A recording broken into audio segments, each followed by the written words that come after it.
So Elon Musk, the Tesla CEO, is a major security threat. We're talking about spying and hacking.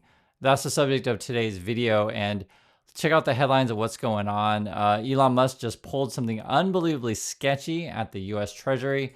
You also have this. Elon Musk DOGE wants access to Treasury payment systems. And Elon Musk shuts out senior government workers in the latest DOGE takeover. The Senate Finance Committee is looking into Musk. This is on January 31st, 2025. I want to go over the questions that they have. This is questions that we should all have. This one really caught my attention. Again, this is from the Senate Finance Committee. Number 6, please describe what information security measures and other operation security steps will be taken to ensure that providing officials associated with Elon Musk or DOGE such access does not result in hackers and foreign spies breaching or otherwise gaining access to fiscal service payment systems. I know there's a lot to digest, but basically Musk and his agents are running around town in black SUVs. Musk is taking his kid along with him. I read reports of this stuff. So in my opinion, every time he takes his kid around with him, it's a human shield. There's no other way to put it. Because you don't need to be taking your kid around all these government offices. That in itself is a security risk. Just think about that. Usually when you're accessing government information, these kind of things, anything that is highly sensitive, you want everyone to be cleared. You're taking your kid to these places. On top of that, the Senate is basically asking, who are you bringing with you? Do any of these people have background clearances? And they're concerned. Is there a risk? Are you taking security measures to make sure that we're not being hacked or accessed by foreign spies? This is from the Senate's Committee on Finance, their website. It says here, Wyden, that's a senator from Oregon, and I'll just tell you, I'm proud to say that I'm from Oregon, and I know Wyden. He's been doing this for years. Wyden demands answers following a report of Musk personnel seeking access to highly sensitive U.S. Treasury payment systems. More details. Senate Finance Committee ranking member Ron Wyden, Democrat of Oregon, demanded answers from Treasury Secretary Scott Bessent, so that's the Trump person that was just put in, today following a report that personnel affiliated with Elon Musk have sought to access highly sensitive Treasury Department payment system.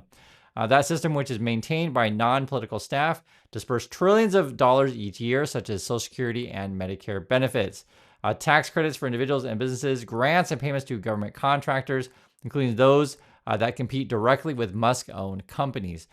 Basically, Musk is trying to take control of America's checkbook. There's a lot of questions involved. That's why I'm going over this with you guys. I mentioned the main one is what's going on. Are we giving access to spies and hackers already? And I have to mention this. I've been seeing reports that people who work in the federal system. First, you got those 3 weird emails from the Office of Personnel Management regarding you should resign, trying to push you out. And that was sort of basically from Musk. And then some of the agencies, some of the employees over the federal agencies were getting these weird, spammy, harassing emails trying to get you to leave. So that, in my opinion, sounds like there must be an email list that was essentially accessed by hackers to allow for the spammy kind of stuff.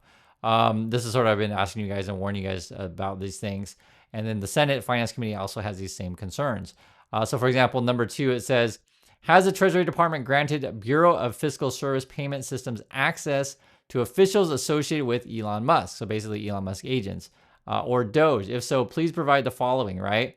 What is the legal authority you're given this? Who are these people? Basically, a detailed description of why. Why are we giving these people access? Who are the people? We want copies of all communications. My understanding with the DOGE stuff, because it was reported before that they were using Telegram or WhatsApp kind of the things to where you can, have secure messaging, self-destructing kind of stuff.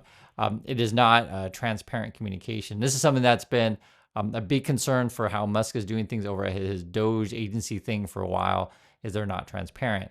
On top of that, they're accessing our payment systems. Number 3, has the Treasury Department given access to payment system databases related to disbursement of Social Security and Medicare? We just talked about this in a prior video. This is the report that the top person over in Treasury, who is in charge of this payment system, I guess, David LeBrick, had resigned. Essentially, it looks like, and this is the headline, you can see it for yourself, Treasury official quits after resisting Musk's requests on payments. From my opinion, for what it sounds like, is Musk is like showing up his office. He's got this kid with him, right? I got all these people to just show up and just like, hey, give us access to the system. And rightfully so, you're just like, who are you? Why should we give you access, and what legal grounds, that kind of stuff. This is all very, very deeply concerning. And so, like, I was going through the Senate questions. We should all have questions on these things. Here's another one. Has the Treasury Department done any vetting of potential conflicts of interest posed by Elon Musk's significant business operations in China prior to granting him access to the fiscal service payment systems or any other Treasury database? They're mentioning the China issue. I've mentioned it several times on the channel. Elon Musk has a lot of financial ties to China.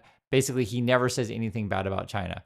Elon Musk gets involved in politics, and I was looking at his Twitter today, involved in politics in Italy. He's talking about right-wing parties in Germany. This is what he spends the time on. He never says anything bad about China. He doesn't. And he's got a factory in China. It's the Shanghai one. His company's dependent on it. And essentially, like, okay, if you have all of these conflicts of interest in China, right, should you even be giving access to Musk at all? And then that would be the question then, is this a hacking and spying risk? And I know I get frustrated when we talk about this stuff, because to me, it's so obvious, right? This Musk guy is coming in, and now he's targeting real estate, government buildings. So according to Musk, he's cutting all this, government waste. This is according to Musk. I just want you to understand Musk's point of view on these things. And he's, saying, hey, we're going to protect you and work for the American people. In my opinion, is you're stripping out American national security stuff. For example, we know that they're pushing out several FBI agents and people in the Department of Justice. So that's raises concerns for me. This is what Musk is saying, right? I'll just show you. It says this is from their DOGE thing. It says the GSA terminated 3 leases of the empty office space with tenants relocating to nearby buildings.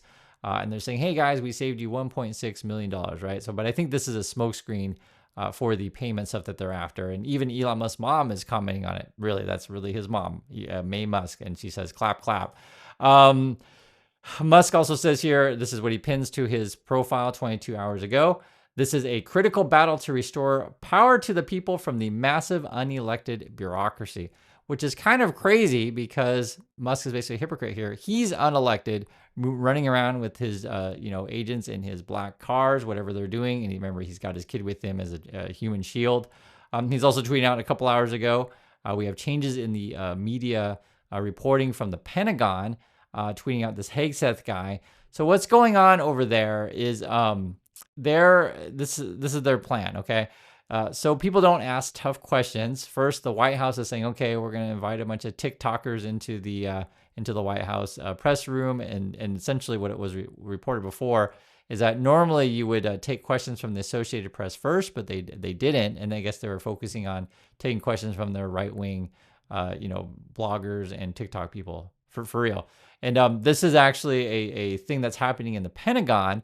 This is this Hegseth guy. They're kicking out more traditional media, right? So kicking out NPR, NBC, and then they're putting in Breitbart News and One American News Network. Those are right-leaning ones. This is more headlines here. Trump's Pentagon says it'll rotate out some media offices. The actual list here, print media, so they're kicking out New York Times. They're going to replace that with the New York Post, which is a more tabloidy kind of thing.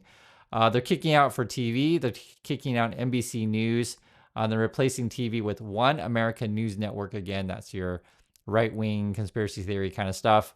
Radio, they're kicking out NPR. For radio, I guess they're bringing in Breitbart News Network again, right-wing conspiracy kind of stuff. These are right-wing networks. There's no other way to put it. And then they're kicking out Politico, and that's your online news. Like they have 40 categories, and they're replacing it with Huffington Post.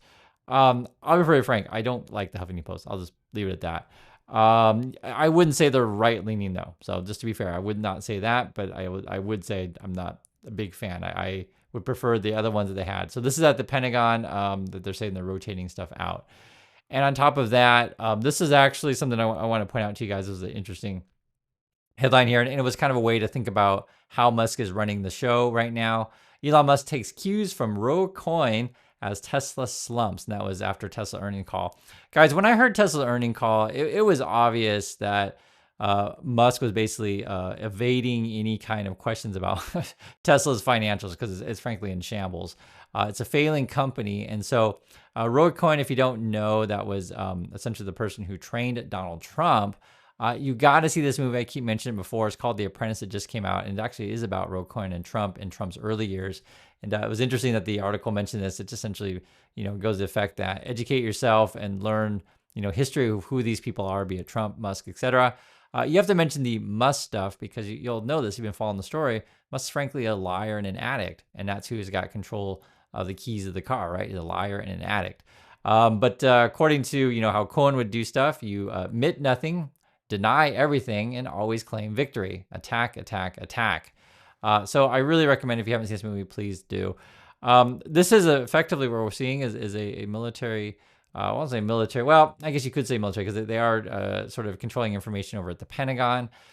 You could call this a financial coup, I guess, or an information coup, or just an outright coup, I guess. The military stuff is interesting because when you're getting involved with what information we're getting, from the Pentagon, it matters, right? You're talking about national security stuff.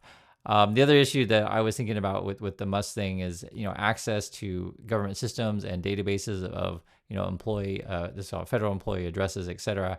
And this is on top of they're trying to push out all these federal workers, and they want to push out the ones essentially with the most experience and put in their own people. There's a lot of concerns with this stuff.